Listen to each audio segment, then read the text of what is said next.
Coming up on my channel, I'll be providing a multicam view this time as my Delta 737-900 departs for Atlanta. Yes, this is a Delta plane, but it was originally operated by Malindo Air. I've got the story for you as ATC guides us to where we need to be on this hour-long flight. Welcome aboard. 2827 fire, I'm heading my way to the left, clear for takeoff. Okay, here we go. Are you ready to fly with me to the world's busiest airport? Come along with me as I take you to Atlanta.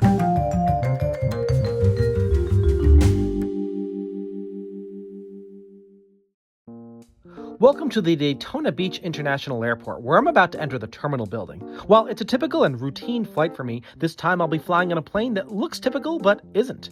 But first we need to go inside. Only 3 airlines operate here: Delta, American, and Avelo, and today, as usual, I'm on Delta. At the time of my departure, my flight is the only flight using the airline terminal, so it was nice and quiet inside. It's going to be a great day for flying both inside and out. Now, my aircraft for today's got an interesting story. Even though it was built in the United States, it initially did not fly for Delta Airlines. And here it is, inbound from Atlanta to runway 7 left, the same runway we'll be taking off on later. This plane has an American tail number of November 949 Delta Zulu, but when it was delivered in 2013, it wore the tail number 9 Mike, Lima Mike Hotel, and was painted in Malindo Air colors. Malindo Air is the former name of Batik Air Malaysia. The name Batik Air was introduced in April 2022. Malindo Air started operations in 2012. Batik Air is an associate of the Lion Air Group, which is Indonesian. The name Malindo is a portmanteau of Malaysia and Indonesia. Today's call sign will be Delta 2827, and the flight's on time. Check out that dot, 11 windows from the rear. That was an exit door that's been filled in. Today it's a seat with a missing window. Why would anyone want to sit there? I'm all ready to head on over to ATL. Okay, it's time to board this great plane. There's always a sense of excitement when walking down the jetway. First step on board is to open up the window shade, of course. My seat is 12F, which on a regular Delta 737-900 would be in the Comfort Plus section, but on this plane there's only 1 row of Comfort Plus with a wall in front of it separating it from just 3 rows of first class. I guess that's how Malindo Air configured their planes. But before I move forward with this flight, let's check out the first class cabin, which I recently featured in a YouTube short. First class of this plane is by far the most different looking cabin compared to other Delta Airlines planes. The seats are plush and look different than other Delta first class mainline seats, and most notably are the seat controls. Strange for being in a modern fleet. There's more legroom in row 1 than most row 1s in Delta first class. For my main cabin seat, which looks like any other Delta mainline aircraft main cabin seat, I'm looking out the window as we push back. Boeing 737-900 windows are large, and that really helps when filming or just looking out the window. Ever hear the term, if it's not Boeing, I'm not going? Well, for me, the best reason to fly on Boeings is the larger windows as compared to Airbus, but I'll fly on whatever aircraft Delta features on the particular route that I need to fly. As we prepare for our taxi to runway 7 left, I thought about where this plane used to fly and why it's with Delta now. This airplane was likely based out of the 2 airports in Kuala Lumpur, flying to destinations in Asia, Australia, New Zealand, and the South Pacific. How exotic! Today we're going to Atlanta. That's quite different than a destination like Osaka or Adelaide. So why is Delta using Boeing aircraft that started their lives in Asia? With the Lion Air Group using even newer airplanes, they didn't have the need for older planes, which Delta had a need for during the pandemic, and since they were used, they came at a lower price point. Although Delta is doing really well now, during the height of the pandemic, times were uncertain, and these planes seemed to be the right idea. In addition to these Lion Air Group planes, they also acquired used A350s from LATAM. Those two have a different interior look than the A350s that were delivered directly to Delta. Delta is using these older 737-900s on shorter routes like the one I'm on now. Now, eventually it's said that Delta does plan to retrofit these aircraft to look like they are brand new Delta 737-900s, but for now, this is what Delta's flying. These aircraft are primarily based out of Atlanta. By the way, when I say older, I don't mean really old, like some of the 30-year-old A320s or 757s in Delta's fleet. This plane that I'm on right now is only 10 years old, a lot newer than some of the airplanes that originally flew for Delta, TWA, or Northwest that are part of the current Delta mainline fleet. We've started our taxi on taxiway November to runway 7 left under the control of Daytona Ground Control. It's a straight run to the runway this afternoon. This 737-900 has 2 CFM engines, specifically engines that are in the CFM 56 category. It's a very popular high bypass turbofan engine. These engines will help us on our climb on the Roy's 7 departure today. This is a standard departure procedure for departing flights from Daytona Beach. We'll talk more about that once we're airborne. As we taxi out, we get a nice view of the grandstand of the Daytona International Speedway, home of the Daytona 500, a 500-mile-long NASCAR Cup Series motor race. That's 108 miles more than the distance that we're going to travel to Atlanta today. Our flight will cover just 392 miles and we'll be in the air for about 1 hour. Hey viewers, pardon the interruption. I really hope you've been enjoying my videos. I strive to put out the best content to make my channel the best aviation channel on YouTube. And did you know that there's a way for you to support my channel? It's called Super Thanks and it's available on every video that I produce. To give Super Thanks, click on the 3 dots under the video on the bottom right. Then click on Thanks. Use the slider to select the amount you'd like to give, then click Buy and Send. Sending levels start at just $2. Everything that you send from Super Thanks goes right back to this channel to make it the best channel out there. Thanks everybody. Now, let's get on with today's video. As we approach the runway, the ground controller hands us off to the tower controller. The tower controller checks to see if we're on the frequency and issues this 737-900 the magical words of cleared for takeoff. 2827 Tower. We're here. 2827 Flyer, I'm heading my way to the left, clear for takeoff. Okay, here we go. Runway heading, clear for takeoff. 7 left, Delta 2827. As we turn the corner, the captain applies power so we can gain speed down the 10,500-foot-long runway. For today's takeoff, I've got a special treat for you. This is something I've never done on this channel. I was able to coordinate with people on the ground 2 separate viewpoints of this takeoff, so as we accelerate, not only will you see the takeoff from the point of view of my seat, but you'll see what this 737-900 looks like from the ground as well. Atlanta, here we come.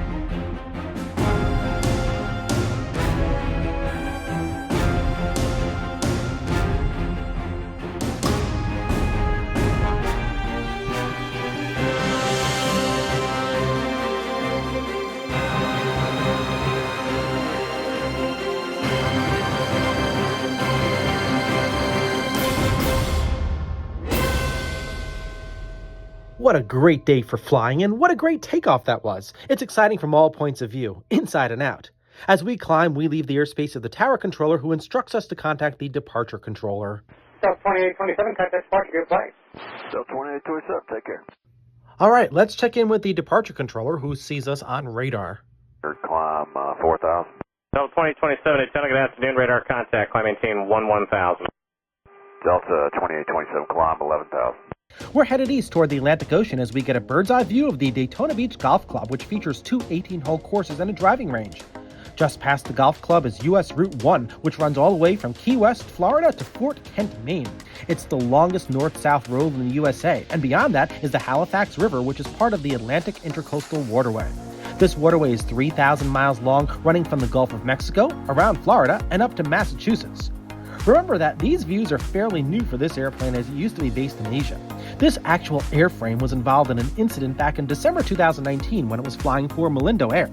After taking off from Hatta Airport in Jakarta on its way to Kuala Lumpur, pressurization problems occurred while climbing through 20,000 feet, so the flight deck crew immediately descended the aircraft to 10,000 feet while oxygen masks were deployed.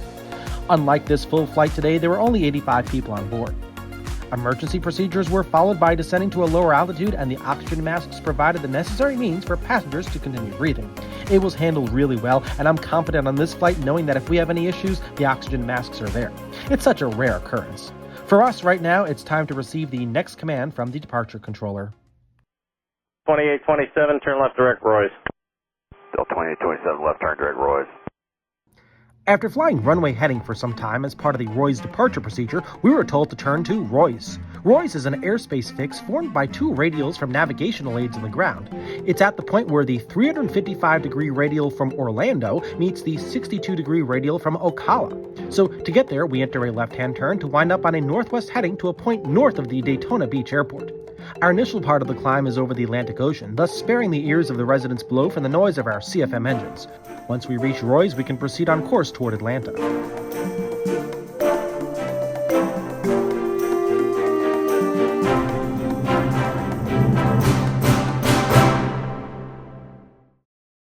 We're headed to Roy's as we make landfall once again. The remainder of this flight will be over land. The beach on the barrier island that we see down there is Flagler Beach. Flagler Beach is named after Henry Flagler, who helped develop the Atlantic coast of Florida, including the much larger cities of Miami and Palm Beach in southern Florida. The county that Flagler Beach is part of is actually Flagler County. The nose of our 737 is pointed towards the county seat, Bunnell, which is named for Alva Bunnell, a shingle maker. In a moment, we'll approach Roy's and we'll start a turn to the north to proceed on course toward Atlanta. Our northern heading will bring us toward the Craig Airport in the Jacksonville area before we leave the state of Florida. The Daytona departure controller will also hand us off to the high-altitude Jacksonville Air Route Traffic Control Center. Now imagine this was 4 years ago.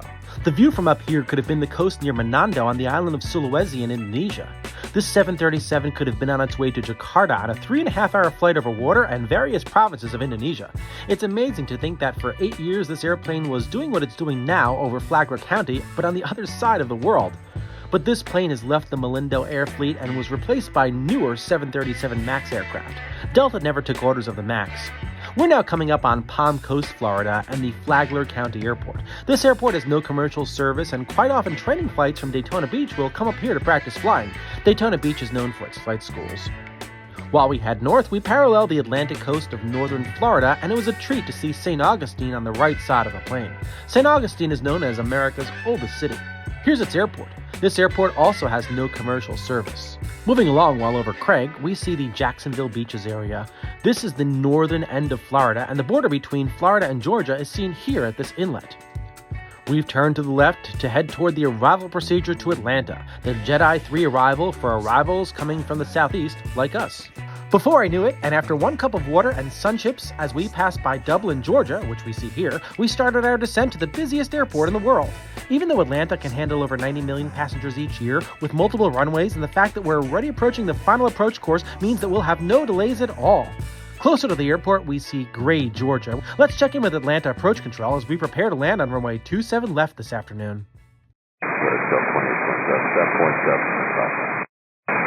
2827 line approach, and 27 left, descend and maintain 4000. Delta 2827, 27 left, descend to 4000.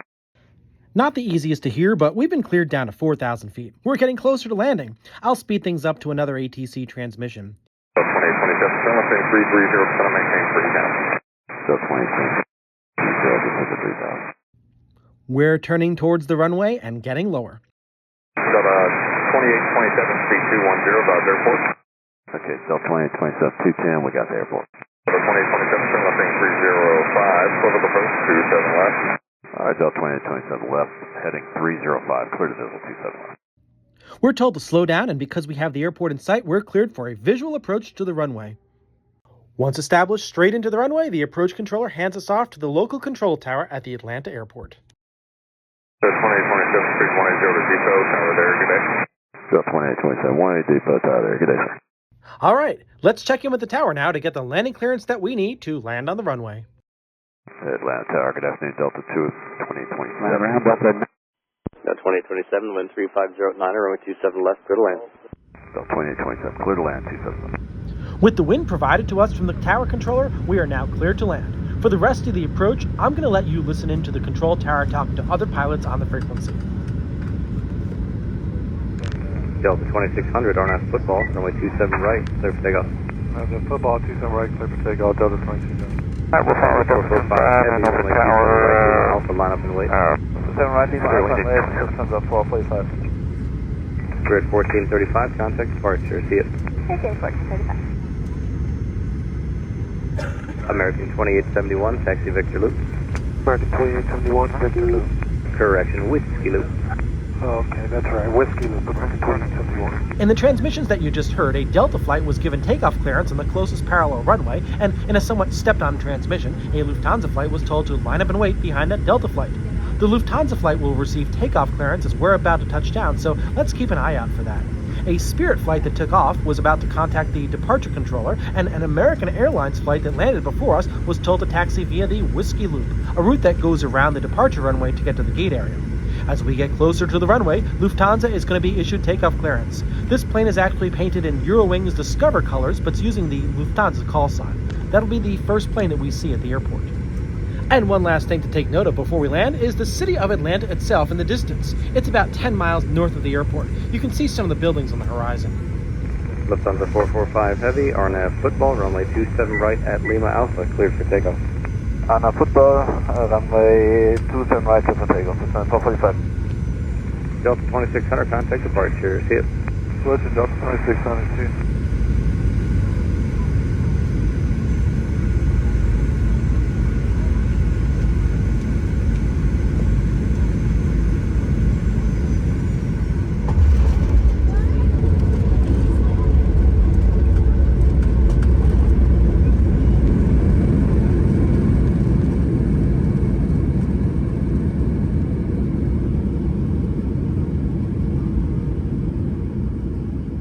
Delta 21, runway 27 right, line up from weight, caution light turbulence, traffic will be downfield.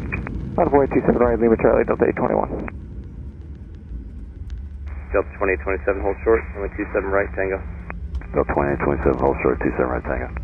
Instead of going to the very end and crossing the departure runway around a loop, we're actually going to hold short of the runway until the Lufthansa aircraft takes off. And that's actually going to happen right now, so we'll receive clearance to cross the runway. Delta 2827, Tango, now cross runway 27 right, taxi straight into the ramp. Delta 2827, Tango, across 27 right, straight to the runway. And here's that Lufthansa call sign aircraft painted in Eurowings Discover. The tower controller has cleared us across the departure runway, and we don't even have to contact the ground controller. He said that we can just taxi right to the ramp. This is a very efficient operation. Let's head over to the gate. This 737-900 is now back at its new home-based airport, Atlanta. Since it's a former Malindo airplane, it's only being used on short routes like this one, since it doesn't 100% match what an older Delta 737-900 interior looks like, but the plan is to eventually have the interiors of these planes look just like any other. Sitting in the main cabin, I hardly noticed any difference, but there's just one row of Comfort Plus, and the first class seats really don't blend in with the Delta mainline first class seats on other airplanes. No matter what, I think it was a wonderful flight, and I thank Delta for their service on this route today that I needed to fly.